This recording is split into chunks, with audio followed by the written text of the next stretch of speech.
सहकार महर्षी तात्यासाहेब कोरे यांच्या स्मृतिदिनानिमित्त वारणा नगरमध्ये विविध उपक्रम राबवले जातात।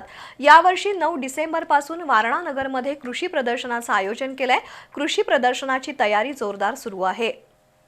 सहकार महर्षी तात्यासाहेब कोरे यांच्या स्मृतिदिनानिमित्त वारणा नगरमध्ये कृषी प्रदर्शन आयोजित करण्यात आले। या कृषी प्रदर्शनाला 9 डिसेंबर रोजी सायंकाळी 5 वाजता सुरुवात होणार असून या प्रदर्शनाची तयारी आता गतीने सुरू आहे। या प्रदर्शनामध्ये 200हून अधिक स्टॉल्स लावले जाणार आहेत। या प्रदर्शनाच्या माध्यमातून शेतकऱ्यांना शेतीविषयक आधुनिक प्रगत तंत्रज्ञान, नवनवीन बियाणं तसंच आधुनिक शेती अवजारं पाहायला मिळणार आहेत। त्याचबरोबर या प्रदर्शनादरम्यान प्रश्नमंजुषा, म्हैस पळवण्याच्या स्पर्धा तसंच श्वान पळवण्याच्या स्पर्धा देखील होणार आहेत। या प्रदर्शनाची तयारी आता वेगात सुरू असून 9 डिसेंबर रोजी सायंकाळी 5 वाजता राज्यस्तरीय कृषी प्रदर्शनाचं उद्घाटन मान्यवरांच्या उपस्थितीत होणार आहे। याबाबतची माहिती वारणा प्रशासनाच्या वतीनं आज देण्यात आली।